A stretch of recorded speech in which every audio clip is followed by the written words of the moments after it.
చైత్ర మాసంలో వసంత నవరాత్రులు, ఆషాఢ మాసంలో శక్తి నవరాత్రులు, అలాగే ఆశ్వేజ మాసంలో దుర్గామాత నవరాత్రులు, అలాగే భాద్రపద మాసానికి వచ్చేటప్పటికి గణపతి నవరాత్రులు కూడా నిర్వహిస్తూ ఉంటారు కదా. ఇలా ప్రత్యేకంగా గణపతికి నవరాత్రులు ఎందుకు నిర్వహిస్తారు? అసలు ఎందుకు నిర్వహించాలి?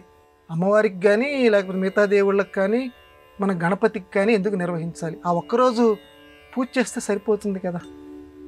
ప్రత్యేకంగా 9 రోజులు మనం ఎందుకు చెయ్యాలి? నవ అంటే 9 కదా, 9 రోజులు ఎందుకు చెయ్యాలి అని మన ప్రశ్న. మన ఆధ్యాత్మిక వాతావరణం అంతా కూడా ప్రతీకాత్మకం అమ్మ. ఆ తాళం చెవి జాగ్రత్తగా పుస్తకాలు అనేటువంటి పెట్టెల్లో మన వాళ్ళు దాచిపెట్టారు.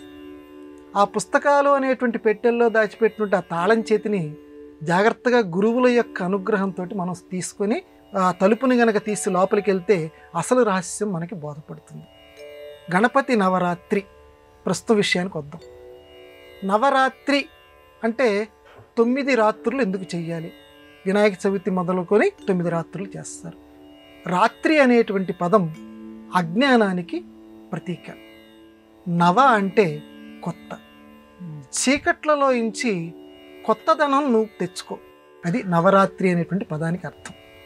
మరి ఆ నవరాత్రి అనేటువంటిది ఎందుకండి? అష్టరాత్రి అనొచ్చు, లేకపోతే సప్తరాత్రి అనొచ్చు, షష్ఠిరాత్రి. నవ అనేది ఎందుకు పెట్టారు? అక్కడ 9 అని ఎందుకు పెట్టారు అని అంటే, నవమాసాలు మోసిన తర్వాత తల్లి బిడ్డకి జన్మనిస్తుంది.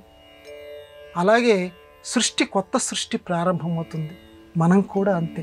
నవరాత్రులు గనక చేస్తే అంటే 9 అనే సంఖ్యకి అంత విలువ ఉంది కాబట్టి 9 రాత్రులు కనుక స్వామివారిని గనక నువ్వు ఆరాధన చేయగలిగితే, అంటే రాత్రులనంటే నువ్వు అర్ధరాత్రి కూర్చొని చేయమని అక్కడ అర్థం కాదు. అక్కడ రోజు అనేటువంటి ప్రతీకాత్మకం.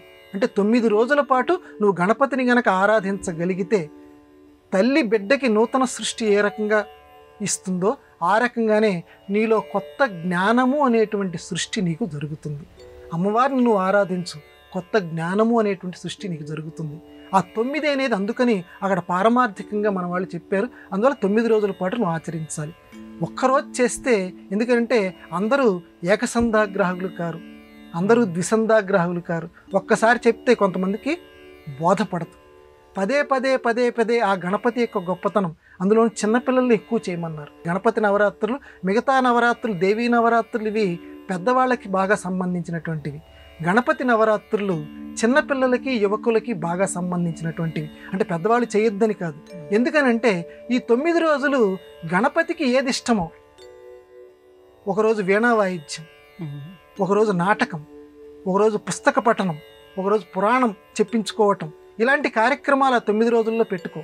నువ్వన్నా చెయ్యి, పెద్దవాళ్ళనన్నా పిలిపించుకొని చెప్పించుకో. ఈ 9 రోజులు చేసి ఆ గణపతి యొక్క వైభోగాన్ని నువ్వు తెలుసుకో.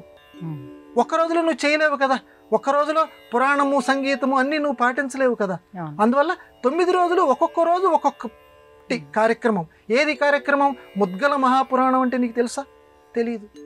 గణేష్ మహాపురాణం అంటే నీకు తెలుసా? తెలియదు. అలాగే గణపతికి సంబంధించినటువంటి ఆ శీర్షోపనిషత్తు నీకు తెలుసా? తెలియదు. అరే కనీసం అంటే ఒకరోజు ఒకటి పెట్టుకో.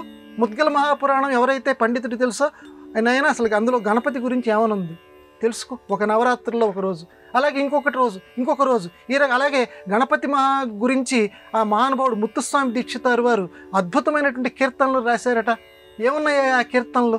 ఆ కీర్తనలో ఉన్న పరమార్థం ఏమిటి ఎవరో చెప్పు. ఇలా నవరాత్రుల్లో ఒక సంగీతం, ఆయన మహానాటకాది ప్రియం అని అంటారు కదా. ఆయన్ని నాటకాలంటే ఆయనకి చాలా ఇష్టం అంటారు కదా. ఆయనకి సంబంధించినట్టు ఒక నాటకం కొద్దిసేపు అయినా ప్రదర్శన చేయి. అదిలా నువ్వు పాత్రధారివిక. ఈ రకంగా గణపతికి సంబంధించినవే, మళ్ళీ మిగతావి కాదు. ఈ రకంగా చేసి ఆయన చుట్టూ మన మనస్సుని తిప్పటం ఇందులో పరమార్థం. అంటే మొత్తం మనస్సంతా కూడా గణపతి మీదకి రకరకాల ప్రక్రియల ద్వారా మళ్లించటానికి ఆ 9 రాత్రుల్ని మన వాళ్ళు ప్రవేశపెట్టారు. మన పూర్వీకులు ప్రవేశపెట్టినటువంటిది ఈ సిద్ధాంతం. అందువల్ల గణపతి నవరాత్రులు ప్రతి వాళ్ళు ఆచరించి ఆ గణపతి యొక్క అనుగ్రహాన్ని పొందెదరుగాక.